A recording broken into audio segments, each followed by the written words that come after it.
তোমার সাথে কথা ছিল, একটু আসো তো। জি আপু, আপনি যান, আমি আসছি। ফিহা চলে যায়। তৈশি ফোন কানে নিয়ে তার বাবাকে বলে। একটু পরে ফোন দিচ্ছি বাবা। ফোন বিছানার উপরে রেখে ফিহার রুমের দিকে পা বাড়ায় তৈশি। দরজায় নক করলে ফিহা বলে দরজা খোলা। তৈশি অনুমতি নিয়ে রুমে আসে। খাটে বসে বসে ফোন টিপছে ফিহা। তার চোখ তুলে একবার তাকিয়ে আবার ফোনে মনোযোগী হয়। তৈশি জিজ্ঞেস করে, কেন ডেকেছিলেন আপু? বসো। ফিহার চোখ ফোনে। তৈশি বসলো। ফিহা বলে, ভাইয়ার সাথে তোমার কোনো ঝামেলা চলছে? তৈশি কিছুক্ষণ সময় নিয়ে জবাব দেয়, না, তাহলে কি হয়েছে তার? জানি না আপু। তৈশির কণ্ঠ ভারী। ফিহা ফোন সাইডে রেখে তৈশির দিকে তাকিয়ে বলল, বাড়ির কারো সাথে কথা বলে না, বাড়িতে থাকতে চায় না, কাল আবার টিকিট কাটতে বলেছে, সে নাকি চলে যাবে। এত কিছু তো কোনো কারণ ছাড়া করছে না নিশ্চয়ই। তুমি স্ত্রী হয়ে কিছুই জানো না বলছো? তোমার তো এসব জানা উচিত। তোমার স্বামী কেন কি করছে এসবের খবর তোমাকে রাখতে হবে তৈশী। তৈশি মুখ কালো করে নেয়। ফিহা বুঝলো সেটার কারণ কি। সে ভারী শ্বাস ছেড়ে বলল, তোমাকে কষ্ট দিতে কিছু বলিনি আমি। ভাইয়া আমার প্রশ্নের জবাবই দেয় না। শ্রমিক ভাইয়ের সাথে তো কথাই বলে না। বাবার কথা না হয় বাদে দিলাম, গতকাল দেখলাম মায়ের সাথে রাগারাগি করছে, ওনাকে বলছে ঢাকায় চলে যেতে। আমি তো অবাকের চূড়ান্ত পর্যায়ে চলে গেছি। ভাইয়া বলছে মাকে ঢাকায় চলে যাও। দুনিয়া উল্টে গেলেও মায়ের সাথে বেয়াদবি করে না। ফিহা থামে। তৈশি নিশ্চুপ হয়ে বসে আছে। কয়েক মুহূর্ত দুইজন চুপচাপ বসে রয়।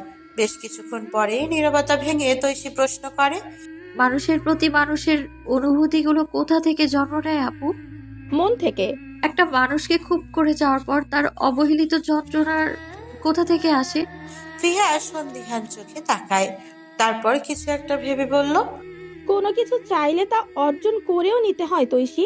যন্ত্রণা হচ্ছে বলে কুকড়ে থাকলে নিশ্চয়ই অর্জন হয় না। দুদিক থেকে মুখ ফিরিয়ে নিলে সব কিছু অগোচরে চলে যায়।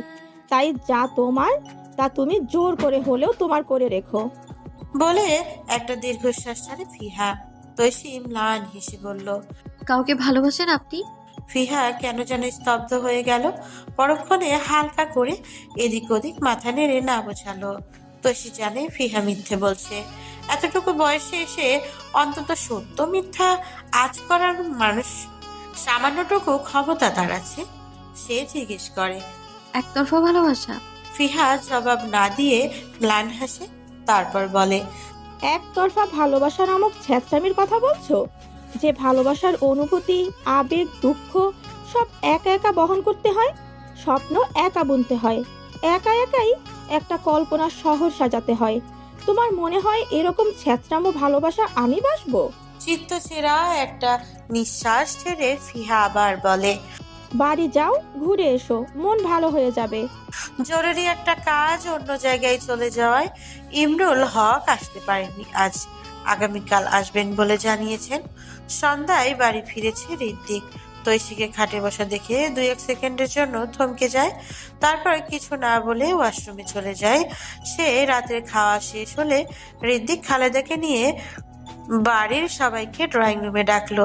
জরুরি কথা আছে নাকি। তৈশি এসে ঋদ্দিকের মুখোমুখি বসলো। অসহায় অভিমানী চোখ জোড়া চেয়ে রইল ঋদ্দিকের তীক্ষ্ণ মুখপানে। তবে ঋদ্দিক একবারও চোখ তুলে তাকালো না। টি টেবিলের ওপরে রাখা একটা শোপিসকে এদিক ওদিক ঘোরাচ্ছে। এনামুল এসে তৈশির পাশে বসতেই ঢোক গিলে কান্না আটকায় তৈশি। ঋদ্দিকের এই রূপ আর নিতে পারছে না সে। এত কাছে থেকে এত অবহেলা। দম আটকানো কান্না গিলে নিলে আবারও ফিহা ও রূপসা এসে বাঁ দিকের সোফায় বসলো। শ্রমিক তাদের সোফার পেছনে দাঁড়িয়ে সে এখানে আসতে চায়নি। আজকাল এক ভাই আরেক ভাইয়ের সম্মুখীন হয় না। পালকের বিষয় নিয়ে কথা হওয়ার পর ওদের আর কথা হয় না। শুধুমাত্র ফিহার জোরাজুরিতে অনিচ্ছা সত্ত্বেও শ্রমিক এখানে এসেছে। ঋত্বিক নিচে তাকিয়ে থাকলেও সবার উপস্থিতি ঠিকই আন্দাজ করেছে।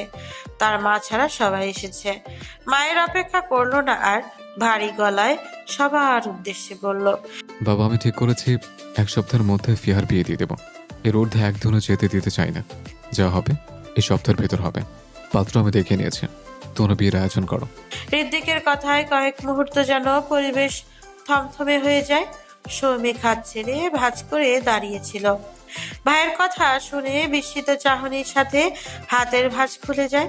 ফিহার অন্তর্কোণে এক বিকট অগ্নুপাত হলো। অজ্ঞাত সংখ্যা তার সমস্ত শক্তি চুষে নিয়েছে যেন। একটুও নড়তে পারছে না, শুধু কিংকর্তব্য বিমূঢ় হয়ে তাকিয়ে আছে শূন্য চোখে। এনামুল হক অবাক হয়ে বললেন, তুমি কি করছো বুঝতে পারছো? ফিহার বিয়ে, তুমি একা পাত্র দেখলে, একাই দিন তারিখ ঠিক করে নিলে, আমাদের মতামতের প্রয়োজন বোধ করলে না। প্রয়োজন বোধ করেছে বলেই সবাইকে জানাচ্ছে, নয়তো ধরে নিয়ে বিয়ে দিয়ে আসতাম। এনামুল হক নিজের রাগ সংযত করে বললেন, তোমার কি মনে হচ্ছে এটা একটু বেশি বাড়াবাড়ি হয়ে যাচ্ছে না? আমি যা সিদ্ধান্ত নেওয়া নিয়েছে, এটা বাড়াবাড়ি হলে বাড়াবাড়ি করছে আমি। এনামুল রাগ দমিয়ে ফের শান্ত রইলেন। তুমি বাড়াবাড়ি করতে পারো না ঋদ্ধিক। বাড়ির বড় সন্তান হিসেবে তোমাকে এসবে শোভা পায় না। নিজেকে শোভনে দেখানোর ইচ্ছা আমার নেই। যা জানানো ছিল জানিয়ে দিলাম, কোনো ব্যবস্থা করার ইচ্ছে থাকলে করো। এনামুল হক বললেন, ফিহাকে তার পছন্দ অপছন্দ নিয়ে কিছু জিজ্ঞেস করেছো? ও জানে এসব? জানানোর জন্যই সবার সাথে ডেকেছে। আমাদের মতামত নাও। ফিহার মতামত নেওয়াটা উচিত ছিল। যা করার করে নিয়েছো। এই মাসের শেষে ঢাকা চলে যাব। ওখানে গিয়ে ভালো পাত্র দেখে বিয়ে দেওয়া হবে। তুমি তোমার ঠিক করা বিয়ে ভেঙে দাও। আমি কারো হুকুম মানতে বাধ্য নই, সেটা তোমার হোক আর তোমার স্ত্রীর। আর ফিয়াকে বলছে বিয়ের জন্য প্রস্তুতি নে। কথা শেষ করে উঠে দাঁড়িয়ে চলে যেতে পা বাড়ায় ঋত্বিক। সৌমিক এতক্ষণ চুপ থাকলেও এবার ফুঁসে উঠল। তেরে এসে ভাইয়ের পথ আটকে বলল, বড় নবাব বনে গেছো, যার ওপর যেমন খুশি আদেশ জারি করছো। ওর পুরো লাইফের ডিসিশন তুমি একা নিতে পারো না। তুমি ওর মতামত জানতে চেয়েছো। ওর নিজেরও তো একটা পছন্দ থাকতে পারে। ঋত্বিক দাঁতে দাঁত চেপে শক্ত গলায় বলে, সামনে থেকে সরে যা, নয়তো এক থাপ্পড়ে ভদ্রভাবে কথা বলে শিখিয়ে ফেলবো। ও আমারও বোন। ওর বিষয় নিয়ে বেশি বাড়াবাড়ি করলে আমি অভদ্র হতে দুবার ভাববো না। তুই নতুন করার কি অভদ্র হবি? তুই তো আগে থেকে অভদ্র। ঋত্বিক এক হাতে সৌমিককে সাইডে সরিয়ে যেতে পা বাড়ায়। সৌমিক ভাইয়ের বুকে ধাক্কা দিয়ে পিছিয়ে দেয়। ঋত্বিক অগ্নি চোখে তাকিয়ে হুঙ্কার দিয়ে ওঠে, একদম খুন করে ফেলবো। গায়ে ধাক্কা তো সাহস কি করে হয় তোর? তোমার সাহস কি করে হয় বাবা মাকে রেখে একা একা ফিহার বিয়ে ঠিক করার? বাড়ির সকল মানুষ এখনো জীবিত, কেউ মরে যায়নি।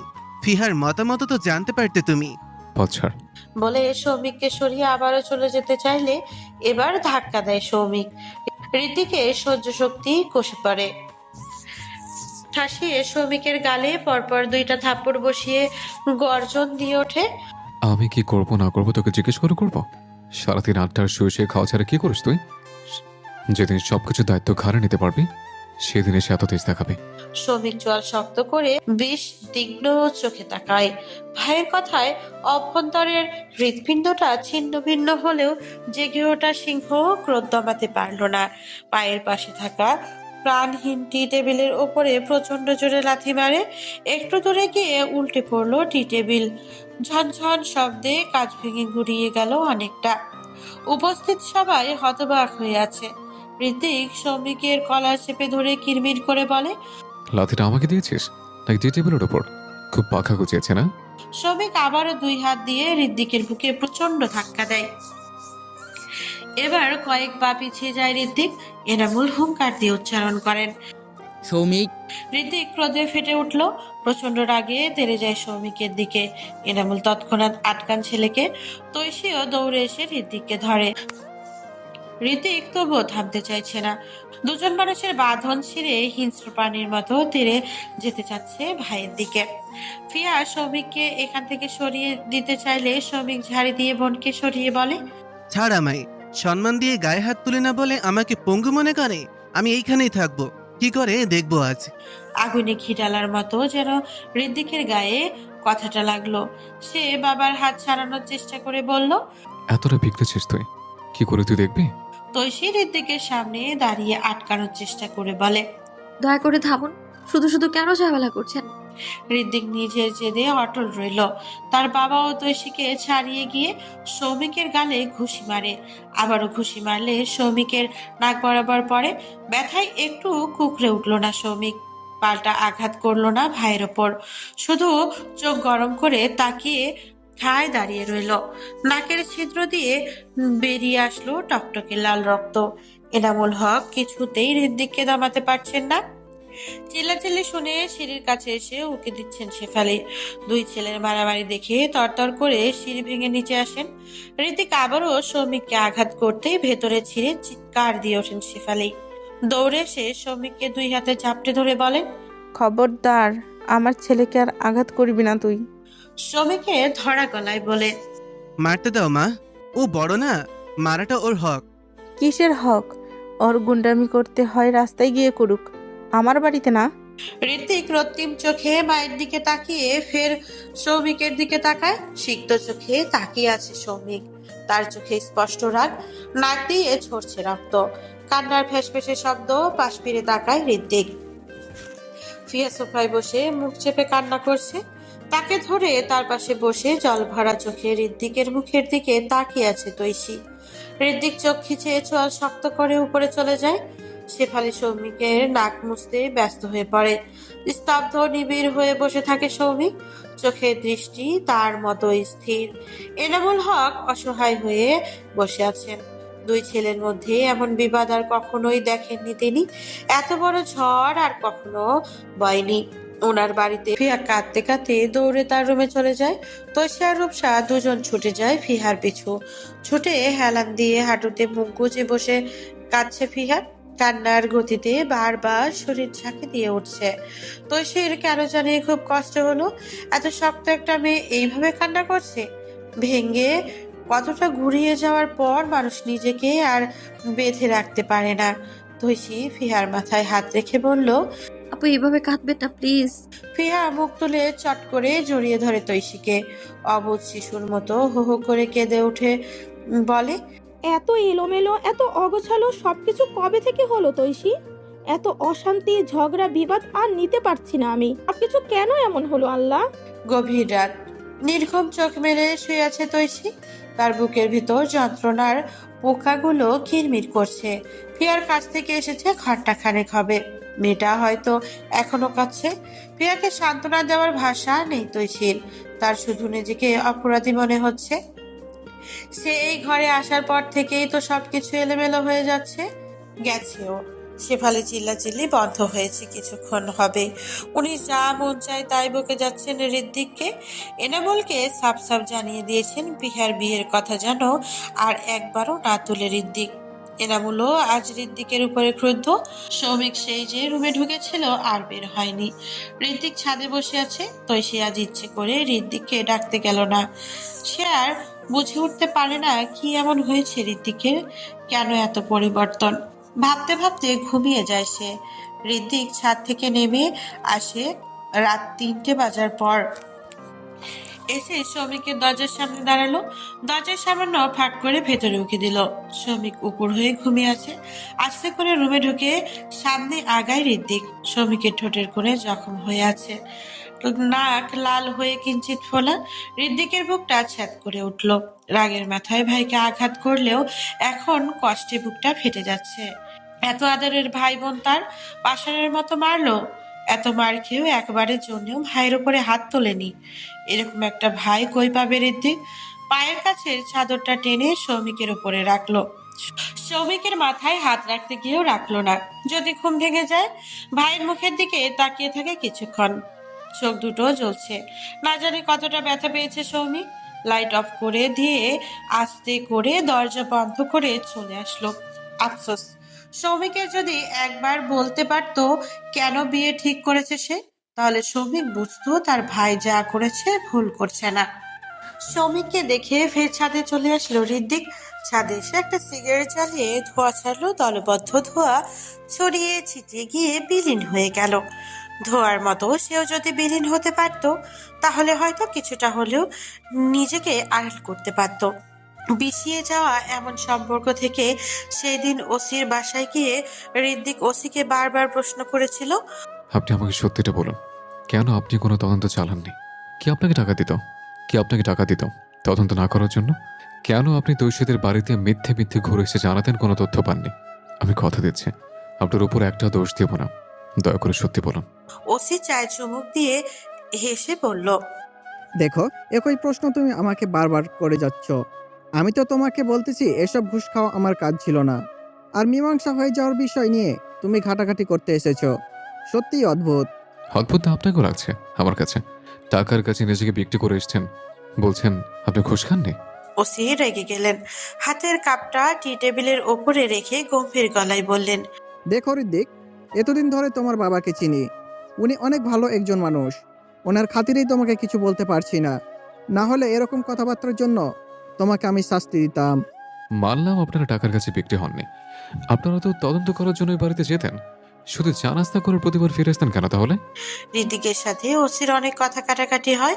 এক পর্যায়ে ওসি বলেন, তোমার বাবাকে তুমি জিজ্ঞেস করো গিয়ে, যাও। উনি বারবার আমাদের দিকে টাকা ছুঁড়ে মেরে বলতেন সবকিছু চুপচাপ দেখে যেতে। ওই থানায় এমন করে পুলিশ ছিল না যার পকেটে তোমার বাবার টাকা যায়নি। আমরা তদন্ত করছি এটা দেখানোর জন্য তোমার বাবা আমাদের দাওয়াত করে নিয়ে চা নাস্তা করাতো। এসপি সাহেবকে চেনো তো? রাজীব হায়দার, তোমাদের রিলেটিভ। তার কাছে যাও, সে আমাদের থেকে আরো ভালো কিছু জানে। তোমার সকল প্রশ্ন তুমি তাকে গিয়ে করো। রাজীব সেই লোক যার সাহায্য নেওয়ার জন্য মায়ের হাত পায়ে ধরেছিল ঋত্বিক। তার মায়ের মামা হয় এই লোক। ঋত্বিক আর তানিল মিলে সেই এসিপি রাজীবের বাসায় যায়। উনি ঋত্বিককে দেখে চিনতে পারেননি, ছোটবেলায় দেখেছিলেন আর দেখেননি। পরিচয় দেওয়ার পর ঋত্বিককে বুকে জড়ান। তাদের মধ্যে অনেক কথাবার্তা হয়। এক পর্যায়ে ঋত্বিক মূল কথায় আসে। তার প্রশ্নে রাজীব হেসে উঠে বলেন, এতদিন পর জানার জন্য এসেছো? আসামির অব্যাহতি হয়ে গেছে আর তুমি তাকে নতুন করে জেলে ঢুকানোর ফোন দিয়ে আসছো নাতি? আমি শুধু সত্যিটা বের করতে চাচ্ছি। আপনি আমাকে এটার উত্তর দিন, বাবা কি সত্যিই টাকা দিত কোনো তদন্ত না হওয়ার জন্য? রাজীব কথা এড়িয়ে যেতে লাগেন। ঋদ্ধিক ওনাকে অনেক অনুরোধ করার পর একটা সময় বলেন, দেখো, টাকা দিয়েছে কিনা আমি জানি না। তোমার বাবা আমাকে বলেছিল তার ভাতিজি মেয়েটা অসহায়, মেয়েটার জলদি জামিনের ব্যবস্থা যেন করি। আত্মীয়তার খাতিরে আমিও মানলাম। তারপর শেফালি আমাকে ফোন দিয়ে জানালো তৈশী কোনোভাবেই যেন জেল থেকে বের হতে না পারে। তোমার বাবা আমাকে হাতে পায়ে ধরে অনুরোধ করে বলেন উনি নাকি তোমাকে কথা দিয়েছেন তৈশীকে জেল থেকে বের করে নিয়ে যাবেন। আমি অনেক দ্বিধায় ছিলাম। শেফালি আমার আদরের ভাগ্নি আর তোমার বাবা জামাতা। কার কথা রাখবো কার কথা ফেলবো সেটা নিয়ে খুবই বিভ্রান্ত ছিলাম। ঋদ্ধিক চুপ করে আছে। তার মস্তিষ্ক এলোমেলো হয়ে গেছে। তার বাবা পুলিশের মুখ বন্ধ করে রাখতেন, আবার তার বাবাই তৈশীকে ছাড়ানোর চেষ্টা করতেন। কেন? রাজীব সাহেব ঋদ্ধিকের উদ্দেশ্যে বললেন, শুনলাম তৈশীকে বিয়ে করেছো। ঋদ্ধিকের কর্ণপাত হলেও সে কখনো জবাব দেয়নি। তানিল বলল, জি, তুষির সাথেই বিয়ে হয়েছে। রাজীব ম্লান হেসে মাথা ঝুঁকান। তারপর বলেন, শেফালি মেনে নিয়েছে তৈশীকে? ঋদ্ধিক এবার চোখ তুলে তাকালো। তার চোখে হাজারো প্রশ্ন জেগেছে। এবারও তানিল জবাব দিল। জি, মেনে নিয়েছেন। এসিপি রাজীব হায়দার যেন শক হলেন। তিনি অবাক হয়ে বললেন, মেনে নিয়েছে? শেফালি সারা জীবন তৈশীকে যারো সন্তান বলে আসলো। তার মাকে দেখতে পারতো না, যারো সন্তান জন্ম দিয়েছে বলে স্বামীর ঘর করতে চাইনি। আমাদের বাসার বিচার নিয়ে আসতো, বাচ্চা কাচ্চা নিয়ে বাপের বাড়ি চলে গেছিল। এই মেয়ের জন্য এত কিছু, আর এখন মেনে নিয়েছে? হাস্যকর। বলেই হো হো হাসেন এসিপি রাজীব। ওনার কথা শুনেই ঋদ্ধিক ও তানিলের মাথায় যেন আকাশ ভেঙে পড়ল। তৈশী জারদ সন্তান? ঋদ্ধিক একটা ঢোক গিলে বলে, এসব ফালতু কে বলতো? তোমার মা তোমাদের পারিবারিক কলহের মূল কারণ হচ্ছে তৈশীর জন্ম। বুঝতে পেরেছো? সেদিন থেকে ঋদ্ধিকের বুকে যে ঝড় বয়ে চলেছিল, সে ঝড় কাউকে দেখাতে পারেনি সে। একদিকে বাবাকে অপরাধী বলে সন্দেহ করা, অন্যদিকে তৈশীর জন্ম নিয়ে এসব শোনা। কেন জানি দুটোর একটাও বিশ্বাস হয় না তার। আর যাই হোক, তার তৈশীর শুরুটা এতটা খারাপ হবে না। ঋদ্ধিক ঠিক করলো হাফসার সাথে সরাসরি কথা বলবে। সে শুধু একবার শুনতে চায় এই সব কিছু মিথ্যে। যদি সত্যিও হয়ে থাকে তবুও সে তার ভালোবাসার হাত ছাড়বে না। শুধু সে একবার শুনতে চায় সবকিছু মিথ্যে। হাফসাকে জিজ্ঞেস করার পর যখন হাফসা জানান তার মায়ের চোখে তৈশী জারদ সন্তান, তখন ঋদ্ধিক প্রশ্ন করেছিলেন কেন বলেন এটা, কি এমন হয়েছিল যে তার মা এটা বলতেন। তখন হাফসা বললেন, তোমার চাচার সাথে যখন আমার বিয়ে হয় তখন তোমার মা 4 মাসের অন্তঃসত্ত্বা ছিলেন। ফিহা ছিল গর্ভে। তোমরা 2 ভাই অনেকটা পিঠাপিঠি ছিলে। একজনের 5, একজনের 6। সংসারের শুরু থেকে তোমার মায়ের সাথে আমার খুব ভালো সম্পর্ক ছিল। এমনও হয়েছে লোকজন দেখে বলতো আমরা 2 বোন। এতটা গভীর মিল মোহাব্বত নিয়ে আমাদের সংসার ছিল। তোমার বাবা আমাকে নিজের বোনের মতো করে দেখতেন। তোমার চাচা বেকার হওয়ায় তোমার বাবা আমাকে টুকটাক জিনিস কিনে দিতেন। আমার চুলের তেল, ক্রিম, মাঝে মাঝে তোমার চাচার কাছে টাকা দিতেন আমাকে নিয়ে ঘুরতে যাওয়ার জন্য। তোমার মায়ের জন্য আলাদা করে খাবার আনলে আমার জন্য আনতেন। উনি প্রায় আমাকে বলতেন, শোনো বোন, আমার ভাই ইমরুলটা একদম সহজ সরল। জন্মের পরে মা হারিয়েছে, তুমি কখনো ওকে কষ্ট দিও না বোন। সবসময় ভাবতেন উনি আমাদের নিয়ে। তোমার মাও আমাকে খুব আদর করতেন। চুলে তেল দেওয়া, বেনুনি করা, চুল আঁচড়ানো সব তোমার মা করে দিতেন। এতটা যত্ন করতেন আমার। হাফসা থামেন, একটা দীর্ঘশ্বাস ছেড়ে আবার বলেন, বিয়ে 4 মাস পূর্ণ হওয়ার পর জানতে পারি আমি মা হব। এক ঘরে 2 জন গর্ভবতী। তোমার মা তখন 8 মাসের অন্তঃসত্ত্বা, আর আমার সবে শুরু। তোমার মা খবরটা শোনার 2 দিন পর একজন মহিলাকে কাজের জন্য বাড়িতে আনেন। ওই মহিলাটা তোমাদের দাদার চাচাতো বোন ছিল, সম্পর্কে তোমার বাপ চাচার ফুপু।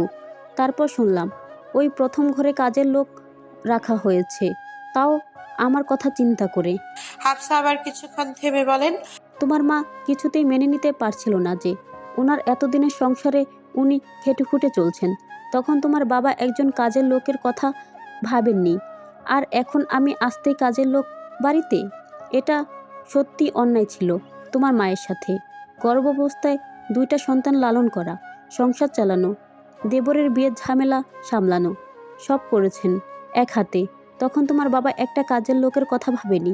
পাড়া প্রতিবেশী এসে টুকটাক সাহায্য করেছেন।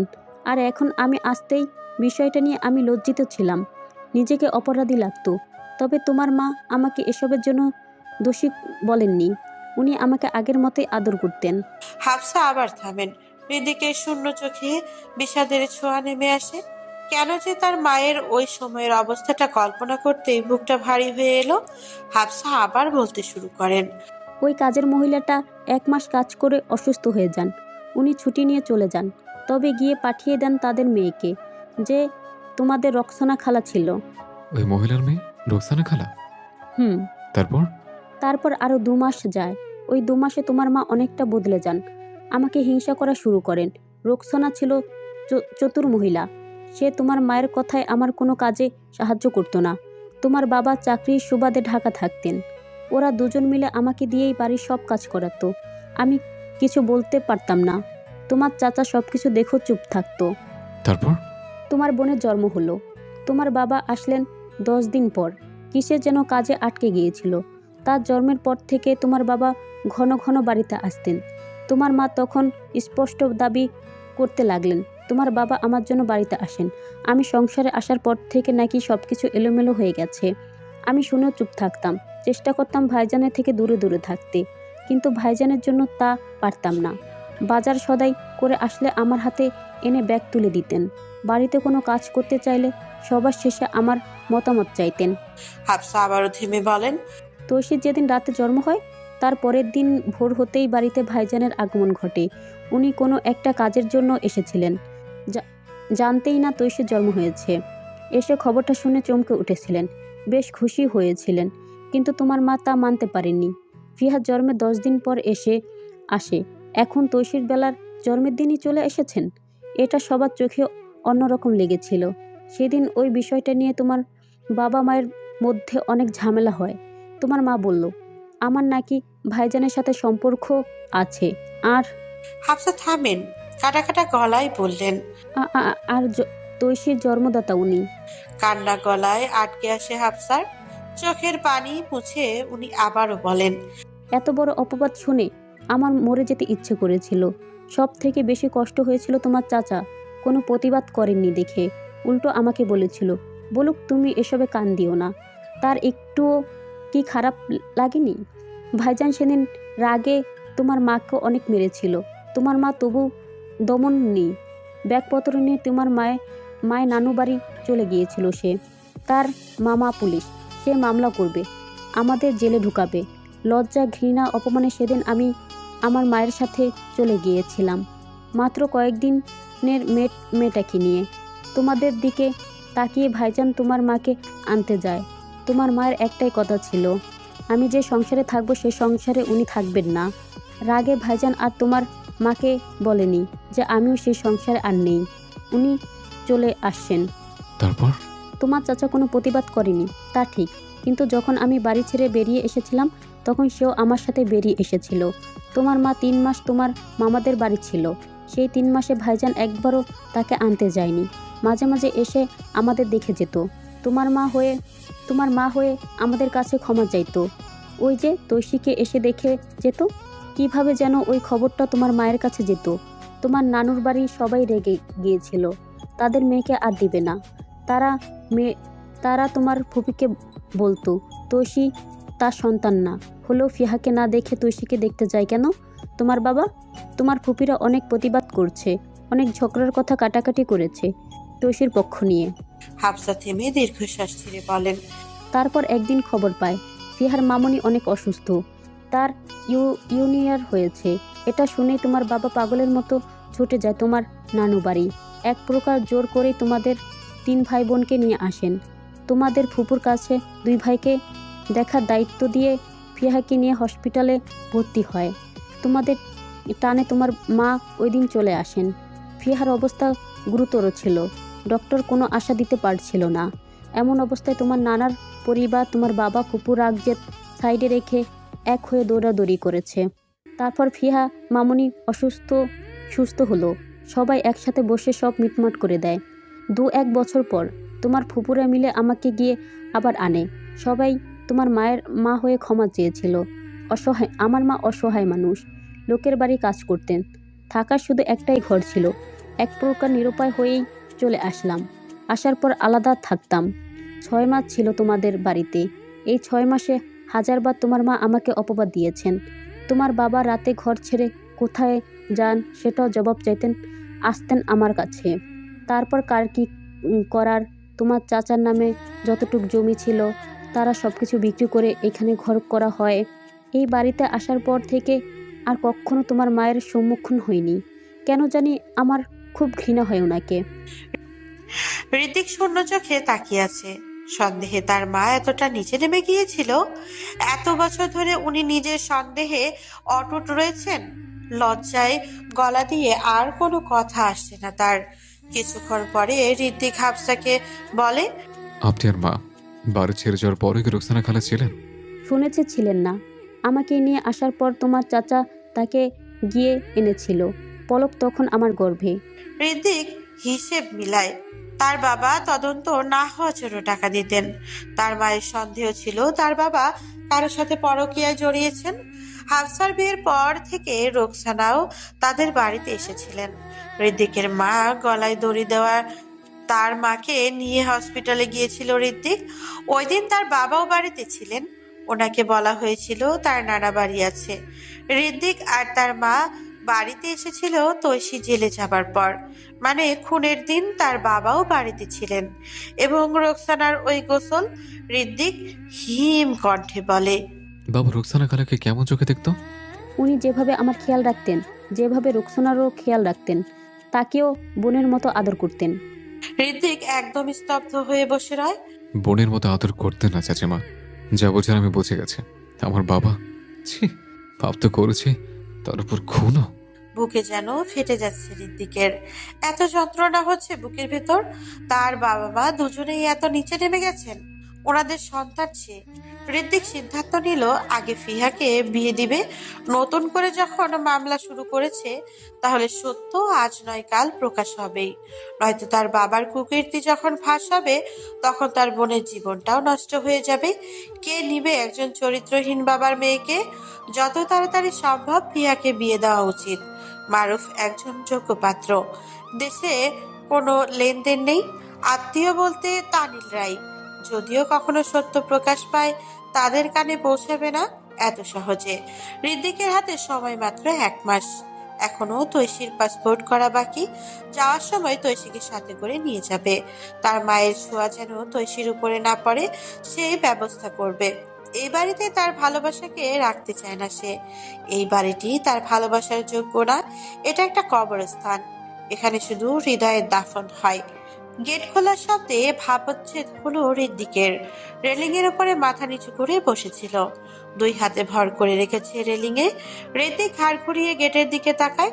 তার বাবা মসজিদে যাচ্ছেন। ফজরের আজান দিয়েছে একটু আগে।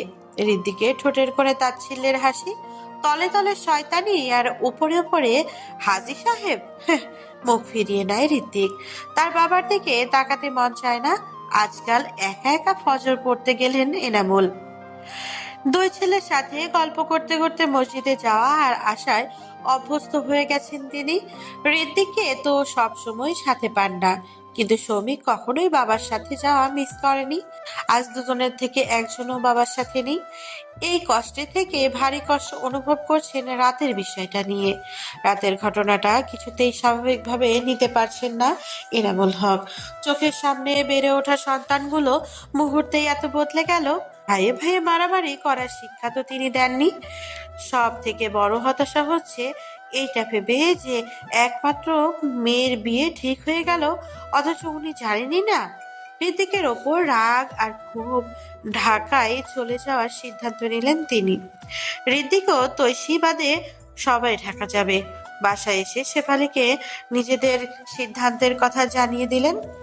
শেফালি স্বামীর সিদ্ধান্তে আজ বেশ সন্তুষ্ট, তবে এনামুল খুশি না। রাগ হলেও উনার ভেতর কাছে এখনো ভোরের আলো ভালো করে ফোটেনি। একটু হাঁটতে বের হবেন তিনি। যাওয়ার আগে শেফালিকে বলে গেলেন, তুমি ফিয়াকে বলে দিও ও যেন ওর ভাইয়ের কথায় নাচানাচি না করে। ওর বিয়ে আমাদের সকলের পছন্দে সবই হবে। ওর ভাই কিভাবে তার ঠিক করা বিয়ে ভাঙবে সেটা তার জন্য তার ভাই জানে। ঘড়ির কাঁটায় সকাল 7টা বাজে। ছাদ থেকে নেমে রুমে এলো ঋদ্দিক। সারা রাত নির্ঘুম কেটেছে। খাটের পাশে এসে দাঁড়ালো। গভীর ঘুমে তলিয়ে আছে তৈশী। কপালের উপরে এলোমেলো হয়ে ছড়িয়ে আছে অগোছালো কয়েকটা চুল। ওষ্ঠদ্বয় কিঞ্চিত ফুটেও আছে। চোখের চারপাশটা খানিক খোলা। রাতে হয়তো খুব কেঁদেছে মেয়েটা। ঋদ্দিক তৈশীর দুই পাশে হাত রেখে একটু ঝুঁকলো। তীব্র এক প্রণয়ী ইচ্ছে জাগলো মানে। তৈশীর ফুলে ওঠা অষ্টযুগলে তাকিয়ে রয় কিছুক্ষণ। এত আকর্ষণ, এত নেশা জড়ানো কেন তার প্রিয়তমার অবয়ব? আলতো করে একটা পরশ এঁকে দেয় ঋদ্দিক। তৈশীর ঘোর লাগা চেহারা তাকে অহান্ত করে দিচ্ছে। চোখে ভাসে তার বাবার মুখ। মনে পড়ে যায় ওনার পরকীয়ার কথা। নিজের থেকেই মস্তিষ্কে একটা দৃশ্য সাজায়, বাবা আর রোকসানাকে নিয়ে। ওনারা পাপ করেছেন। তার বাবা তাদের রেখে রোকসানার সাথে ফুর্তি করেছেন। মস্তিষ্কের সাজানো দৃশ্য মনের আরশিতে ভেসে উঠতেই ঋদ্দিকের অনুভূতি ভোতা হয়ে যায়। সে চট করে সরে আসে তৈশীর কাছ থেকে। আজকাল যখনই তৈশীর কাছে আসে, তৈশীর প্রতি মনের গহীনে অনুভূতি জাগে। তখনই তার চারিদিকটা তেতো হয়ে যায়। রাগে দুঃখে নিজের চুল ছিঁড়তে ইচ্ছে করছে। কেন তার বাবা এমন? এত নোংরা কেন ওনার চরিত্র?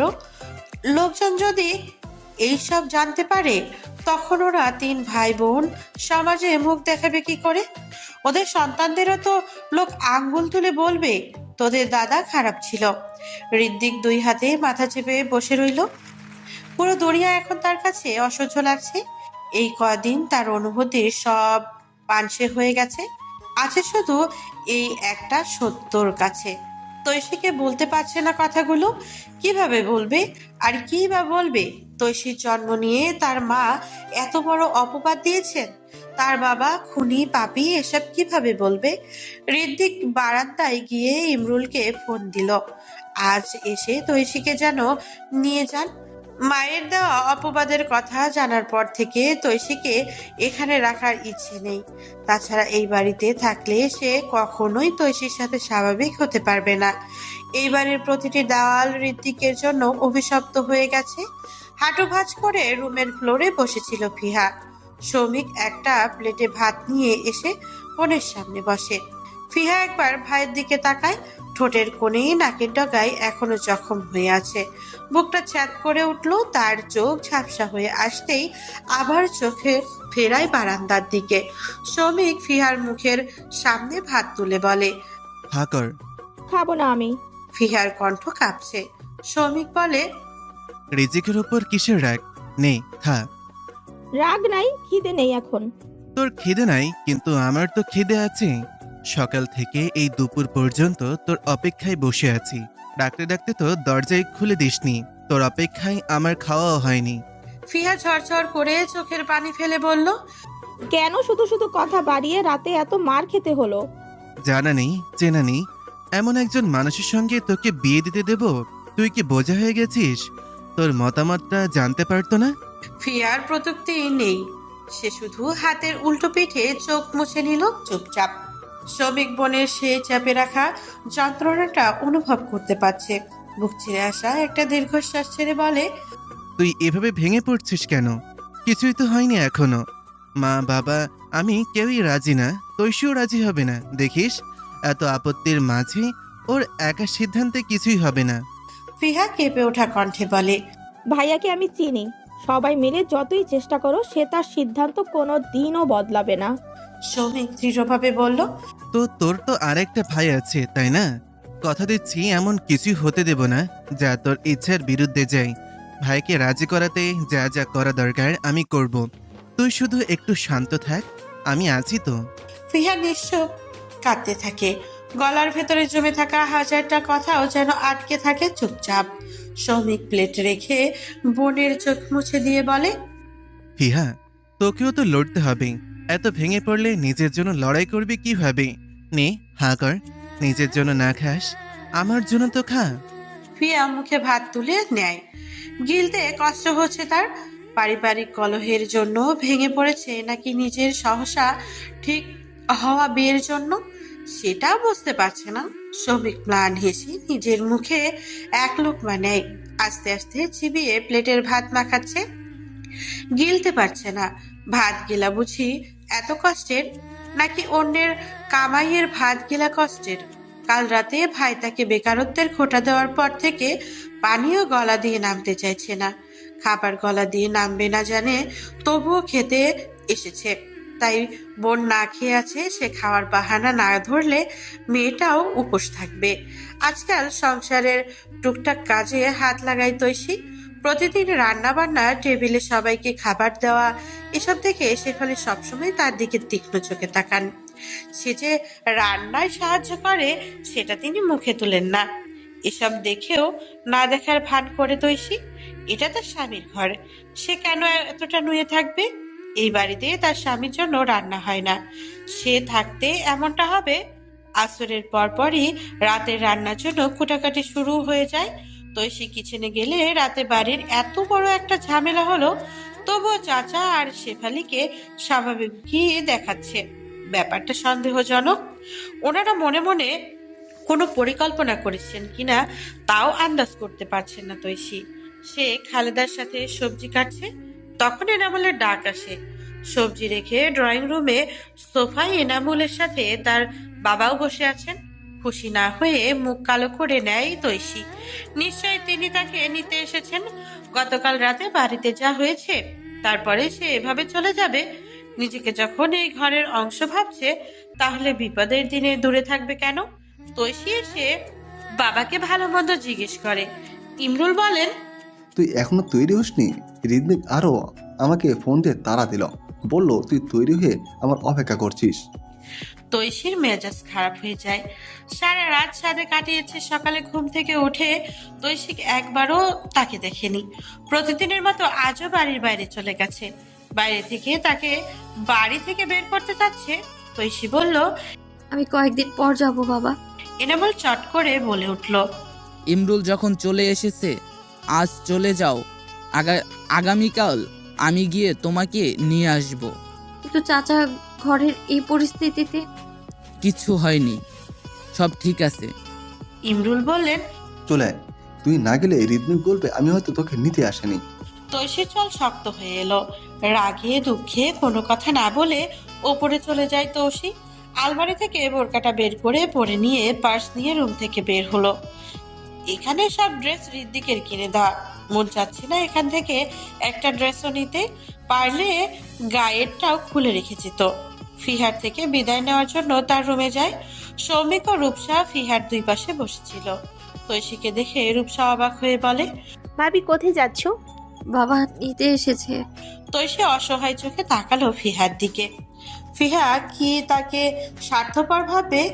ফিহা যেমনই হোক তাকে অনেক সাপোর্ট করেছে অনেকবার, আর এখন সে কিনা ফিহার প্রয়োজনের বেলায় সরে যাচ্ছে।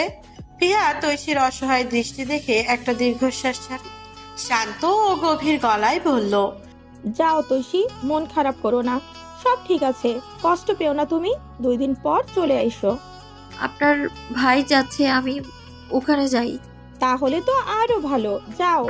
ফিহার কণ্ঠে বিষাদে চাপা। তৈশী শুধু ম্লান হাসলো। তার খুব খারাপ লাগছে। শ্রমিকের ভ্রু ভাঁজে স্পষ্ট বিরক্তির রেখা ফুটে উঠল। ঋদ্দিকের কথা ওঠায় নাকি তার এভাবে পাঠিয়ে দেওয়ায় বিরক্ত, সে তা বুঝলো না তৈশী। সন্ধ্যায় বাসায় ফিরল ঋদ্দিক। শ্রমিক ও তার বাবা এনামুল হক ড্রয়িং রুমে বসে আছে, কিছু একটা নিয়ে আলোচনা করছিল। ঋদ্দিককে দেখে তারা কথা বলা বন্ধ করে দিল। ঋদ্দিক এমন ভঙ্গিতে সিঁড়ির দিকে এগিয়ে গেল যেন ওদের দেখেইনি। এনামুল শান্ত গলায় বললেন, দাঁড়াও, তোমার সঙ্গে কথা আছে। ঋদ্দিক থামলো ঠিকই, কিন্তু পেছন ফিরে না তাকিয়ে দাঁড়িয়ে থাকলো। এনামুল বললেন, এখানে এসে বসো। ঋদ্দিক ঘাড় একটু ঘুরিয়ে উত্তর দিল। কি প্রয়োজন বলো। একটা দীর্ঘশ্বাস ফেলে হতাশ ভঙ্গিতে উঠে এসে ছেলের পেছনে দাঁড়ালেন এনামুল হক। আগামীকাল সন্ধ্যায় আমরা সবাই ঢাকা চলে যাব। তুমি যদি চাও তৌশীকে নিয়ে পরে যেতে পারো। ঋদ্দিক যেন বিস্মিত হলো। আগামীকাল যাবো মানে? কাল রাতে কি বলেছিলাম বলে গেছো? কাল রাতে তুমি তোমার সিদ্ধান্ত জানিয়েছিলে, এখন আমি আমারটা জানাচ্ছি। আর একটা কথা ভালো করে শোনো, ফিহার বিয়ে হবে আমাদের পছন্দ অনুযায়ী, ধুমধাম করে। হুট করে কোনো ছেলে ধরে এনে বিয়ে দেওয়ার চেষ্টা করলে আমি ভুলে যাব তুমি আমার ছেলে। চমৎকার, যেটা আমি ভুলে যেতে চাই সেটা তুমিও ভুলে যাও। তো শোনো রাখো, আমি যেখানে ফিহার বিয়ে ঠিক করেছি সেখানে বিয়ে হবে এই সপ্তাহে, এবং এটাই ফাইনাল। ঋদ্দিকের এই কথা শুনে এনামুল হক কয়েক মুহূর্ত স্তব্ধ হয়ে রইলেন, তারপর হুঙ্কার দিয়ে উঠলেন, তোমার কি জ্ঞান বুদ্ধি লোপ পেয়েছে? আমরা এখনো বেঁচে আছি। না ছেলেকে দেখিয়েছ, না কিছু জানালে, হঠাৎ এসে বিয়ের তারিখ ঠিক করে দিলে। একটা পরিবার না মেয়ে দেখতে এলো, না আমাদের চিনলো, অথচ মেয়ে নিজে মেয়ে নিতে রাজি। এটা কি কোনো ভালো ঘরের সংস্কৃতি? ঋদ্দিক চোখ খুঁজে নিজেকে সংযত করলো। টি টেবিলের ওপরে রাখা বাবার ফোন হাতে নিয়ে কিছু ঘাটাঘাটি করে, তারপর ফোনটা বাবার সামনে এগিয়ে দিয়ে বলল, গতকাল রাতেই তোমাকে ছেলের ছবি আর বায়োডাটা পাঠিয়েছে। তুমি যদি মেসেজ সেন্ড করার সময় না পাও সেটা আমার দোষ নয়। আর হ্যাঁ, ছেলে পরিবার আমাদের আগে থেকে চেনে, তার আসতে চেয়েছিল, আমি মানা করেছি। এনামুল বায়োডাটা দেখে ছেলেটাকে চিনতে পারেন। তানিলের ফুফাতো ভাই। ছেলে ভালোই, আমেরিকায় যাওয়ার আগে একবার দেখেছেন, তারপর আর না। শ্রমিকও ফোনটা হাতে নিয়ে বায়োডাটা দেখেছে। উপর থেকে ওদের দিকে অসহায় চোখে তাকিয়ে রয়েছে ফিহা। পাত্র দেখে বিয়েতে এনামুলের মন সায় দিচ্ছিল, কিন্তু রাগ ও ক্ষোভে নিজের ইচ্ছে চেপে বললেন, মানে তানিলের মাধ্যমেই এসেছে প্রস্তাব? তানিল এখন তোমাকে চালায়? তানিলকে নিয়ে বাড়াবাড়ি করে কিছু বলবে না। আমি ওর কাছে পাত্র চেয়েছি, ও দিয়েছে, এখানের কথা টানবে না। ঠিক আছে, আমার শেষ কথা শোনো, এই ছেলের সঙ্গে আমি আমার মেয়ের বিয়ে দেব না। ঋদ্দিক থেমে যায়। একটু পর অবলীলায় বলে, না না, তখন তোমার মতামত চেয়েছি, না এখন চাই। আমি শুধু আমার সিদ্ধান্ত জানাচ্ছি, ব্যাস। ঋদ্দিক! ধমক দিয়ে ওঠেন এনামুল। সৌমিক এতক্ষণ চুপচাপ ছিল, এবার রাগ সামলাতে না পেরে বলে ওঠে, তুমি তোমার সিদ্ধান্ত জানিয়ে দিলেই হবে।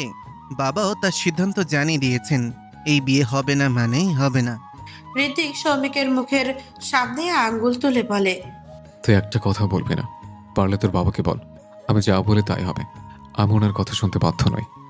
সংসারে 2-1 টাকা দাও, তাই সবাইকে গোলাম ভাবতে শুরু করেছো? হ্যাঁ ভাবছি। তো কি করবি তুই? আমি কি করতে পারি সেটা দেখতে চাইবে না। আমার ধৈর্যের বাঁধ ভেঙে গেলে খুব খারাপ হবে। কি করবি? মারবি আমায়? মার, মার না। ঋদ্বিক সৌমিকের কলার ধরে নিচের দিকে টান দেয়। সৌমিক দাঁতে দাঁত চেপে বলে, শুধু বাবার সম্মানের দিকে তাকিয়ে আছি, না হলে তোমার মতন লোককে আমি লোকের সামনে অপমান করতাম। তোর বাবার সম্মান? তোর বাবার সম্মান আমি থুতু ফেলি। ঋদ্বিকের এহেন কথা শুনলে আর নিজেকে সামলাতে পারবেন না এনামুল। ঋদ্বিকের গালে ঠাস করে একটা থাপ্পড় দেন। ঋদ্বিক গালে হাত রেখে রাগান্বিত চোখে তাকায়। লাই পেয়ে পেয়ে এত বিগড়ে গেছিস, আমার সম্মানে থুতো ফেলিস? তোর জন্য নিজের বোনের সাথে বিশ্বাসঘাতকতা করছি, তোর মায়ের গায়েও হাত তুলেছি, আর তুই এত নিচে নেমে গেছিস। ঋদ্বিক ঠোঁটে তাচ্ছিল্যের হাসি টেনে বলে, বোনের সাথে বেইমানি, যার রক্তে বেইমানি, সে সবার সাথে বেইমানি করবে। এনামুল আবারও তীরে এসে একটা থাপ্পড় বসান ছেলের গালে। এবার ঋদ্বিক কিচ্ছু বলে না, বাবার দিকে রাগান্বিত চোখে তাকিয়ে চলে যেতে উদ্যত হয়। ছিঁড়ের কাছে গিয়ে দেখে শেফালি দাঁড়িয়ে আছেন, চোখ শান্ত অথচ কঠোর দৃষ্টি। সবকিছুই হয়তো দেখেছেন। ঋদ্বিক শুধু বলল, তোমার স্বামীকে বলে দিও আমার কাজে যেন বাধা না দেয়, নয়তো খুব খারাপ হবে। এই বলে সিঁড়ি বেয়ে উপরে চলে যায় ঋদ্বিক। এনামুল শেফালির উদ্দেশ্যে চেঁচিয়ে বললেন, তোমার সন্তান আমাদের গোলাম বলেছে, আমার নাকি রক্তে বেইমানি, বড় হয়ে এখন বাপ চিনে না। আরে এই বেইমান, এখন বাবার প্রয়োজন মিটে গেছে। শেফালি বক্রোক্তি করে বললেন, এখন কেন ছেলেকে বকা দিচ্ছ? ও তো এতটা বিগ্রানো ছিল না। তোমার ভাতিজির সাথে বিয়ে দেওয়ার পর থেকেই এমন হয়েছে। সব হচ্ছে এই নষ্টা মেয়ের জন্য। এনামুলের আগে সোফায় বসে ফোঁসফোঁস করছেন। শ্রমিক তার মায়ের উদ্দেশ্যে বলে, তুমি ভাইয়ের সাথে কথা বলো, বিয়ের মতন একটা সিরিয়াস বিষয় নিয়ে যেন সে ফাজলামো না করে। পরিবারের 2 টাকা দেয় তো কি হয়েছে? ফিহা আমারও বোন, সে যতটুকু অধিকার খাটাতে চাইছে ততটুকু অধিকার আমারও আছে। রূপসা পায়ের উপরে পা তুলে বসে ফোনে ব্যস্ত ছিল। দরজায় হঠাৎ ঠেলে ফিহা হুড়মুড়িয়ে রুমে ঢুকে। রূপসা চমকে ওঠে। ফিহা বালিশের নিচে থেকে ফোন বের করে হন্তদন্ত হয়ে কিছু খুঁজতে থাকে। রূপসা এবার উঠে বসে জিজ্ঞেস করে, কিছু হয়েছে আপু? ফিয়া কোনো কথা না বলে ফোনে কাউকে ফোন দিয়ে বারান্দার দিকে চলে যায়। রূপসা চিন্তিত হয়ে ফোন রেখে ফিয়ার পেছনে পেছনে যায়। ফিয়াকে অস্থির লাগছে। ফোনের পাশে কেউ কল রিসিভ করছে না। বারবার চেষ্টার পর একসময় কেউ ধরলো। ফোনের ওপাশ থেকে কেউ বলল, হ্যালো। রূপসা স্পষ্ট শুনলো পুরুষের কণ্ঠ। ফিহা ঢোক গিলে কণ্ঠ শক্ত করে বলে, আমি তোমার সঙ্গে দেখা করতে চাই। ওপাশ থেকে কিছুক্ষণ নীরবতা, তারপর উত্তর আসে, সরি, আমার সময় নেই। আগামীকাল বিকেল 4টায় তাল বাগানে অপেক্ষায় থাকবো। এই বলে ফিহা ফোন রেখে দেয়। কিছু সময় স্থির দাঁড়িয়ে থেকে হঠাৎ ফুপিয়ে কেঁদে ওঠে। রূপসা থমকে যায়, বিস্ময়ে ঘুরে ভাবে, ফিয়াপু কি কাউকে ভালোবাসে? কোনো সম্পর্কে আছে? থাকলে এতদিনে আমি বুঝতে পারলাম না কেন? গ্রামের দক্ষিণে বিস্তীর্ণ একটা বিল। সেই বিলের পার ঘেঁষে তাল গাছের সারি, সারিবদ্ধ গাছের 2 দিকে 2টি ব্রেঞ্চ। একটাতে বসে আছে ফিহা, তার সম্মুখে দাঁড়িয়ে আছে তানিল। তার এক হাত পকেটে আর এক হাতে ধরা ফোন। স্ক্রিনে ঋদ্বিকের নাম ভেসে আছে। 4 বার কল দিয়েছে। আজ জরুরি কাজে ওদের সদর যাওয়ার কথা। ফোনটা কেটে দিয়ে সামনে বসে থাকা ফিহার উদ্দেশ্যে তানিল বলল, কিছু বলার না থাকলে আমি যাচ্ছি। ফিহার চোখ রাগে লাল হয়ে উঠেছে, যেন দাও দাও করে আগুন ঝরছে। তানিল সেই দৃষ্টির তীব্রতায় চোখ সরিয়ে নিয়েও পা সরাতে পারল না। ঠায় দাঁড়িয়ে রইল সে। ফিহা জিজ্ঞেস করল, মারুফের সঙ্গে আমার বিয়ের সম্বন্ধটা তুমি দিয়েছো? তানিল চুপ। আমার পরিবার খারাপ, তাই না? তাহলে এত পিছু পড়ে আছো কেন? আমার ভাইকে উস্কানি দাও, ভাইয়ে ভাইয়ে সম্পর্ক ভাঙো, বাবা ছেলের ঝগড়া করাও। কেন বদলা নিচ্ছ? তানিল এখনো চুপ, তবে এবার তার দৃষ্টিতে প্রগাঢ় তীক্ষ্ণতা। ফিহা আবারও বলল, শেষবার বলছি, আমার ভাইকে প্রলোচনা দেওয়া বন্ধ করো। আর কিছু বলার আছে? যে দ্বন্দ্ব তোমার থেকে শুরু, তার শেষও তুমিই করবে। এই বিয়েটা ভেঙে দাও। তানিল এবার গম্ভীর গলায় বলল। তানিলের ফোন আবারও বেজে ওঠে। ঋদ্বিক ফোন দিচ্ছে। ফোনটা কাটে তানিল, বলে, আমার যেতে হবে। ফিহা যেন অপমান বোধ করলো। তানিল কিছুই পাত্তা দিচ্ছে না। আক্রোশে গর্জে উঠল সে। শোনো, তোমার অ্যাটিটিউড দেখার জন্য এখানে আসিনি আমি, এসেছি এটাই বলতে তুমি এই বিয়ে ভাঙবে। যদি না ভাঙো তাহলে। তানিল এতক্ষণে মুখ খুলে ফিহার থেমে যাওয়া কথা ধরে বলে, তাহলে তাহলে কি? আমি কি তোমার ভাইকে বলেছিলাম যে মারুফের সাথে তোমার বিয়ে ঠিক করুক? তোমার ভাই নিজের ইচ্ছাতেই করেছে। আমি শুধু বলেছি মারুফ ভালো ছেলে, বিয়ে দেওয়ার জন্য তার গলায় ছুরি ধরিনি। ছুরি ধরবে কেন? ইশারা করলেই তো নাচতে পারছো, তাহলে ছুরি ধরার দরকার কি? অযথা কথা বাড়াবা না, বাড়ি যাও। আগে তুমি এই বিয়ে ভাঙবে, তারপর। ফাজলামি বিয়েছো? বিয়ে কি আমি ঠিক করেছি? আমি ভাঙবো কেন? যদি না ভাঙো তাহলে তাহলে আমি সুইসাইড করব। তানিল ফিহার বাহু চেপে ধরে ক্ষিপ্ত হয়ে বলে, হুমকি দিচ্ছ আমাকে? দিচ্ছি। তানিলের বাহু আর একটু জোরে চেপে ধরে, চোখে রক্তিম আগুন নিয়ে বলে, এসব হাজারটা হুমকি আমিও তোমাকে দিতে পারতাম। তোমার জেদ আর অহংকার অনেক দেখিয়েছো। আর না, এখন তুমি আগুন হলে আমি বারুদ হব। তোমার এসব ফালতু জিনিস দেখার টাইম নেই আমার। আর মারুফের পরিবার যে তোমাকে পছন্দ করেছে এটাই তোমার কপাল, নয়তো তোমার মতো মেয়ের নামে কেউ থুতুও ফেলবে না। তুমি একটা ফিহার চোখ ছলছল করে উঠতে তানিল থেমে যায়। ফিহার হাত ছাড়ানোর চেষ্টা করে। তানিল হাতের দিকে তাকিয়ে দেখে সে রাগের মাথায় খুব জোরেই চেপে ধরেছে। তৎক্ষণাৎ হাত ছেড়ে দেয় তানিল। ফিহার গাল বেয়ে যায় এক ফোঁটা নোনা জল। তানিল চোখ ফিরিয়ে নেয়। বাড়তি কয়েকটা কথা বলার জন্য খারাপ লাগছে তার। এই খারাপ লাগাটাও তার কাছে তুচ্ছ লাগছে। তবু অদ্ভুত কোনো কারণে এই তুচ্ছ খারাপ লাগাতেও বুক ভারী অনুভব হলো। বুক ছেঁড়া দীর্ঘশ্বাস ছেড়ে বলল, সন্ধ্যা নেমে আসছে, বাড়ি যাও। ফিহা কেন জানি আর কিছু বলল না, নিস্তব্ধ চেয়ে রইল কয়েক মুহূর্ত। তারপর হাতের উল্টো পিঠে চোখ মুছে চলে যেতে লাগলো। তানিল ধীর পায়ে একটু দূর থেকে ফিহার পিছু নিল। পুরনো অভ্যাসে এই নির্জন বিল পার হলেই থেমে যাবে সে। এই বিলের রাস্তায়, এই তালগাছের বাগানে আরো 1000 বার এসেছে ওরা দুজন। যতবারই এসেছে ততবারই তানিল নির্জন পথটুকু এগিয়ে দিয়েছে, যদি কোনো বিপদ হয় সেইটা ভেবে। পুরাতন অভ্যাস আজও গেঁথে আছে স্বভাবে। বাড়িতে ফিরে দরজাটা ধীরে ধীরে বন্ধ করলো ফিহা। নিজের গায়ের ওড়নাটা ছুঁড়ে ফেলে দিল সোফার কোণে। বুকের ভেতরে হাহাকার করছে, চোখে চলে যাচ্ছে, কিন্তু কান্না যেন আটকে আছে এক অদৃশ্য গহ্বরে। ফ্লোরে বসে 2 হাতে চুল চেপে ধরলো। মনে হলো বুকের ভেতরে থেকে কলিজাটা ছিঁড়ে বের করে আনলে তবেই হয়তো কিছুটা শান্তি মিলবে। এত নিষ্ঠুর তুমি? তোমার কি একটুও মায়া হয় না? একটুও না? কথাগুলো নিঃশব্দে ঠোঁট থেকে খসে পড়ে। হাঁটুর উপরে মুখ গুজে সে ফুপিয়ে ফুপিয়ে কাঁদতে লাগলো। কান্নার শব্দ নেই, তবুও পাঁজর ভেঙে যাচ্ছে তার। অতীত বয়ঃসন্ধিকালে সূচনা লগ্নেই তানিল ছিল ফিহার প্রথম ভালো লাগা, প্রথম আবেগ। গ্রামের ছেলেদের ভিড়ে ক্যাপ পরা সেই ছেলেটার মধ্যে সে দেখেছিল অন্য কিছু।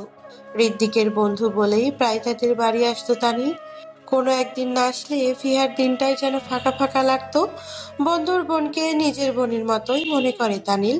ফিহার সাথে মাঝে মাঝে দুষ্টুমি করত। তানিলের সামান্য দুষ্টুমিও ছিল তার কাছে প্রিয়, এক স্বপ্নের মতো। সেই কল্পনায় ডুবে থাকতে থাকতে কখন যে অজান্তে ভালোবাসায় গেঁথে গিয়েছে বুকের গভীরে। ফিহার খুব সহজে কোনো মানুষকে ভালো লাগতো না, কোনো মানুষের সাথে মিশতে চাইতো না। তার আচার আচরণে ছিল দাম্ভিকতার ছাপ। তবুও তানিলের সামনে সে ছিল ঝরে পড়া ফুলের মতো। তানিলকে না দেখলে ফিহা কেঁদেও দিত। শুধু একদিন তানিল তাদের বাড়িতে না আসলে সে যেন পাগল হয়ে যেত। তানিলকে নিয়ে কল্পনা করে উথাল পাথাল ঢেউয়ে নিজেকে ভাসাতো। ফিহা একদিন জানতে পারলো মায়রা নামে একটা মেয়ে তার সাথে তানিল রিলেশনে আছে। কথা শুনে সারা রাত কেঁদে কাটিয়েছিল ফিহা। পরের দিন যখন ঋদ্দিকের খোঁজে তানিল ওদের ছাদে যায়, ফিহা তখন ছাদে ছিল। তানিলকে দেখে তার চাপা কষ্ট উঠলে ওঠে। একদিক ওদিকে না ভেবে সে তানিলকে জড়িয়ে ধরে। তানিল এই পরিমাণে ভীত হয়ে গিয়েছিল যে খুন করে ফেলেছে। ধাক্কা দিয়ে ফিহাকে নিজের থেকে ছাড়াতে চায়। ফিহা কেঁদে কেঁদে শুধু একটা কথাই বলছিল, আমি তোমাকে খুব ভালোবাসি তানিল ভাই। তোমাকে অন্য কোনো মেয়ের সাথে দেখলে আমার দম বন্ধ হয়ে আসে। আমি মনে হয় বাঁচবো না তোমাকে ছাড়া। সেদিন তানিল কিছু বলেনি, ফিয়াকে নিজের থেকে ছাড়িয়ে চলে যায় সে। এরপর এক সপ্তাহ আর তানিল আসেনি হৃদ্দিকের কাছে। ফিয়া উন্মাদ হয়ে যায়। একদিন হৃদ্দিক ঘুমিয়েছিল, তখন তার ফোন এনে ফিয়া তানিলকে ফোন দেয়। তানিল ফোন ধরে বলে, বল কি বলবি? তুমি আমাদের বাড়িতে আসো না কেন? ফিয়ার কণ্ঠস্বর শুনে তানিল অবাক হয়েছে, বলে, তুমি আমাকে রিদমিকের ফোন থেকে কল করেছো, ভয় লাগে না? আসো না কেন সেটা বলো। রিদমিক যদি জানতে পারেন তোমায় জানে মেরে দিবে বেয়াদব। এত সাহস পাও কিভাবে তুমি? পিচ্ছে একটা মেয়ে। তুমি না আসলে আমি হাত কেটে ফেলবো। যে থাপ্পড়টা তোমাকে রিদমিক দিবে ওটা এখন আমিও দিব। ফোন রাখো। তানিল ফোন রেখে দেয়। তারপর অনেকগুলো ফোন দিলেও তানিল ফোন ধরে না। রাগে দুঃখে আবেগী ফিয়া সেদিন সত্যি সত্যি হাত কেটে ফেলে। আকস্মে কেমন কাজ করে নিজেই ঘাবড়ে যায়। রক্ত দেখে জোরে জোরে কাঁদতে লাগলো। কান্না শুনে তার মা আসলে বলে পড়ে গিয়ে হাত কেটে ফেলেছে। রক্ত দেখে শেফালিও ঘাবড়ে যান। ঋদ্দিক ও শেফালি ফিয়াকে নিয়ে ডাক্তারের কাছে যান। ঋদ্দিকের সাথে তানিলের কথা হলে সে জানায় ফিয়া পড়ে গিয়ে হাত কেটে ফেলেছে, তাই হসপিটালে আছে। তানিল বুঝতে পারলো ফিয়া পড়ে যাওয়ার কথা মিথ্যে বলেছে। ফিয়া এমন কাণ্ডে তানিলের মন অস্থির হয়ে পড়ে, কিছুতেই শান্তি পাচ্ছিল না। ঋদ্দিক না বলা সত্ত্বেও ফিয়াকে দেখতে হসপিটালে যায় সে। হসপিটাল থেকে তাদের সাথে বাড়িতেও গেল। বাড়িতে যাওয়ার পর সুযোগ বুঝে তানিল ফিয়াকে জিজ্ঞেস করে, হাত কাটছো কেন? ফিয়া কেঁদে দেয়। তানিল চাপা গলায় বলে, এটা কোন ধরনের বাচ্চা মাফিয়া? তুমি আমাদের বাড়িতে আসো না কেন? শেফালি চলে আসলে আর কিছু বলল না তানিল। কথা ঘুরিয়ে বিদায় নিয়ে চলে আসে তখনই। এভাবেই চলতে থাকে দিন। আবেগে ফিহার কান্নাও বাড়ে, পাগলামও বাড়ে। ফিহার পাগলামির কর্মকাণ্ড নিয়ে ভাবতে ভাবতে তানিলও ফিহার প্রতি দুর্বল হয়ে পড়ে, যে দুর্বলতার নাম ভালোবাসা। ধীরে ধীরে ফিয়াকে নিজের প্রিয় কেউ ভাবতে লাগে। একটা সময় আসে সে আর নিজেকে দমাতে পারে না। ফিহার ভালোবাসার কাছে আত্মসমর্পণ করে সেই দিন ফিয়াকে নিজের পৃথিবীর সব থেকে সুখী মানুষ ভেবেছিল। যখনই ছাদের কর্নার ঘেঁষে দাঁড়িয়ে তানিল বলেছিল ভালোবাসি, তখনই ঝাঁপিয়ে পড়েছিল তানিলের বুকে। লাজ লজ্জার মাথা খেয়ে তানিলের গালে পরপর কয়েকটি চুমু এঁকেছিল। নির্লজ্জতায় ডুবে গিয়ে গভীর স্পর্শ দিয়েছিল তানিলের ওষ্ঠদয়ে। তবে ফিহার অভ্যাসগুলো ছিল খুব বাজে। তানিলের সাথে সামান্য মনোমালিন্য হলেই সে তানিলকে খুব ছোট করে কথা বলতো, রাগ ও জেদ দুই তুকারি করতো। তানিল এসবে কখনো মন খারাপ করতো না, সবসময়ই ফিয়াকে মানানোর চেষ্টা করত। রাগ বিলীন হয়ে 1000 বার ক্ষমা চাইতো ফিয়া। তানিল বুঝতো মেয়েটা রাগী হলেও মনটা নরম। হৃদ্দিকের অসুস্থতার জন্য তানিল তাদের বাড়িতে 1 সপ্তাহ থেকেছিল। এই 1 সপ্তাহে 2 একবার গাঢ় স্পর্শে ডুবেছে দুজন। গভীর থেকে গভীরে যেতে গিয়েও থেমে যায় তানিল। সে বলে তার মস্তিষ্ক এলোমেলো হয়ে আছে। হৃদ্দিক নাকি ডিপ্রেশনে ভুগছে। কিসের ডিপ্রেশন জানতে চাইলে তানিল বলে, সময় হলে বলবো। একটি এলোমেলো গাঢ় স্পর্শ ফিয়াকে তানিলের প্রতি আরো উন্মাদ করে তোলে। সে গভীরভাবে তানিলকে চাইতে লাগে। তানিল বুঝতো এটা ফিয়ার আবেগের বয়স, তাই কখনোই ফিয়াকে প্রশ্রয় দিত না। ফিয়াকে এটাকে অবহেলা ভাবতো। এভাবে যেতে যেতে একদিন ফিয়া ঢাকা চলে যাওয়ার দিন আসে। ওরা ঢাকা যাওয়ার পরেও তাদের সম্পর্ক অটুট ছিল। কয়েক মাস পর পর ঢাকা গিয়ে দেখা করতো তানিল। ধীরে ধীরে ফিয়া বুঝতে শুরু করে অযৌক্তিক আবদার করা ছেড়ে দেয়। তবে সম্পর্ক যখন 6 বছরের গোড়ায়, ফিয়া তখন তানিলকে চাপ দেয় বিয়ের প্রস্তাব দেওয়ার জন্য। বাসায় তার জন্য পাত্র দেখা শুরু করে দিয়েছিল। বেস্ট ফ্রেন্ডের বোনকে বিয়ের প্রস্তাব কিভাবে দিবে তানিল? হৃদ্দিকের সাথে তার বোনের কথা বলার সাহস হয়ে উঠছিল না। ফিয়াকে আজ নয় কাল বলে বলে ব্যর্থ হয়েছিল বারবার। এক সময় তানিল সাহস করে পরিবারের কথাটা জানায়, কিন্তু তানিলের মা কথাটা শুনেই রাগান্বিত হয়ে যান। ফিয়াকে উনি ছোট থেকেই দেখে আসছেন। মেয়েটা ভীষণ বজ্জাত, অহংকারে পা মাটিতে রাখতে চায় না। একমাত্র ছেলের জন্য এমন মেয়ে আনতে নারাজ তিনি। তানিল সবাইকে মানানোর চেষ্টা করে, ফিয়াকে একবারও বলেনি তার পরিবার যে মানতে চাচ্ছে না। অনেক কষ্ট করে এক পর্যায়ে তানিল তার বাবা মাকে মানিয়ে নেয়। ঘরের কথা কখনো ঘরে থাকে না। ফিহা তার কোনো এক প্রপার্টির থেকে জানতে পারে তানিলের মা নাকি তাকে নিয়ে যাতা বলেছে। সে অহংকারী দেবাকে আরো কত কি কয়েকটা কথা বাড়তেও বলেছিল ওই মেয়ে। সবকিছু শুনে ফিহার শরীর জ্বলতে থাকে, ক্রোধের মাথায় যেন আওলা হয়ে যায়। তানিলের থেকে কেন যাচাই বাছাই না করেই তানিলের মায়ের নাম্বারে ফোন দিয়ে যাতা বলে দেয়। ওনারা ছোট লোক, কোনো জাতের না। ফিয়াকে বউ বানানোর যোগ্যতা নেই, যা মুখে আসে তাই বলে। তানিলের মা যখন তানিলকে সবকিছু বলেন, তখন তানিল ফোন দেয় ফিয়াকে। ফিয়া তানিলকেও অপমান করে গালিগালাজ করে, তানিলকে ব্লক করে দেয়। তানিল আগে থেকেই ফিয়ার রাগ জেদে কথা জানতো, তাই সে ফিয়াকে আবারও মানানোর চেষ্টা করে, কিন্তু কোনোভাবেই যোগাযোগ করে উঠতে পারেনি। তানিল ঢাকায় যায়, ফিয়ার ভার্সিটির বাইরে দাঁড়িয়ে থাকে। কিছুতেই দেখা পায় না ফিহার। শেষমেশ ফিয়াদের বাসায় উঠে কোনো কাজে ঢাকা এসেছে বলে জানায়। এনামুল হক তানিলকে বলেন তাদের বাসায় থেকে কাজ শেষ করে যেতে। তানিল থাকতে থাকতে 15 দিন থাকে। এই 15 দিনেও পারেনি ফিহাকে মানাতে। শেষমেশ ফিয়া তানিলকে বলে, শোনো, তুমি যদি আর একবার আমার সামনে আসো, আমার সাথে কথা বলার চেষ্টা করো, তাহলে আমি ভাইয়াকে ফোন দিয়ে বলবো তুমি আমাকে উত্ত্যক্ত করো। যদি তা না চাও, এক্ষুনি আমাদের বাসা ছেড়ে চলে যাবে, আর কখনো আমার সাথে যোগাযোগ করার চেষ্টা করবে না। ফিয়া বলে, আমার দোষ? তোমার পরিবার আমাকে নিয়ে একের পর এক তুচ্ছ তাচ্ছিল্য কথা বলে যেত, তুমি কান পেতে শুনে যেতা, সেটা তোমার দোষ ছিল না? বলেছি তো, কি হয়েছে? কষ্ট পেয়ে মরে গেছে তোমার মা? তানিল নিজেকে প্রশমিত করতে পারে না। ফিহার গালে পরপর দুটো চড় মারে। বিক্ষিপ্ত ফিহা আরো জ্বলে উঠল, উগ্র স্বরে বলল, তোমার মা, তোমার পরিবার আর তুমি, তোমরা সবাই ছোট লোক। তোমার বাবার তো যোগ্যতাই নেই আমার বাবার সামনে দাঁড়িয়ে কথা বলার, আর তোমার মা কোন পরিবার থেকে উঠে এসেছে জানি না আমি, ছোট লোকের দল।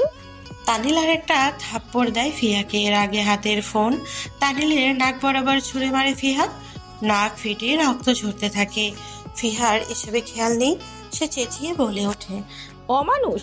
আমি আজই ভাইয়াকে বলবো তুই আমার সাথে যা নয় তা করিস, দেখিস তোর কি হাল করি। কাঁদতে কাঁদতে চলে যায় ফিহা। তানিল সেই দিনই চলে আসে গ্রামে। ওদের আর যোগাযোগ হয় না। তানিল ওর সব সিম বদলে নেয়, ওর ফেসবুক অ্যাকাউন্ট পর্যন্ত ডিসেবল করে দেয়। ফিহার সাথে আর কখনো যোগাযোগ হোক চায় না সে। ফিহা ভুলে যাওয়ার জন্য বৃথা চেষ্টা করে যায় দিনের পর দিন। নিজের পরিবার আর নিজের যেখানে মূল্যায়ন নেই, সেখানে থেকেই নিজেকে সরিয়ে নেওয়াই ভালো। তানিলের চাকরি হয়, নিজেকে ব্যস্ত রাখা শুরু করে সে। ফিহা ধীরে ধীরে অনুভব করতে লাগে তানিলের সাথে কথা না বলে সে কষ্ট পাচ্ছে। যখনই তানিলের নাম কানে আসে, তখন হৃৎপিণ্ড কেঁপে ওঠে। তানিল ছাড়াও অন্য কোনো ছেলেকে নিয়ে ভাবতে পারে না। নিজের ভুল বুঝতে পারে সে, নিজের খারাপ দিকগুলো চোখে পড়তে লাগে। ফিহা অনুতপ্ত হয়, কিন্তু তানিলের সাথে যোগাযোগ করার কোনো মাধ্যম খুঁজে পায় না। এরই মধ্যে খবর আসে ঋতিক দেশ ছাড়বে। ফিহার অপেক্ষার প্রহর শুরু হয়। সে জানে তার ভাই দেশে এসেই তানিলকে ঢাকা নিয়ে আসবে। তানিল ছাড়া ঋতিক এক পাও চলে না, এটা সবাই জানে। ঋতিক দেশে আসার 3 দিন পর তানিল আসে। ঋতিকের জোরাজোরিতে না এসে পারে না সে। ফিহা আপ্রাণ চেষ্টা করে যায় তানিলের সাথে একটু কথা বলার, কিন্তু একবারও সুযোগ করে পায়নি। তানিল বদলে গিয়েছিল, একবারও চোখ তুলে তাকাতো না ফিহার দিকে। তানিলের বদলে যাওয়া ফিহার কলিজায় পোড়াতো, তার থেকে দ্বিগুণ পোড়াতো তৈশির প্রতি তানিলের এত আগ্রহ দেখে। ঋতিকের হলুদের দিন ফিহা সুযোগ পায় তানিলের সাথে কথা বলার। বাসার বাইরে আকস্মিক দুজন সম্মুখীন হয়ে গিয়েছিল। তানিল দ্রুত চলে যেতে চাইলে ফিহা হাত ধরে নেয়, তানিলকে জড়িয়ে ধরে ঢুকরে কেঁদে ওঠে।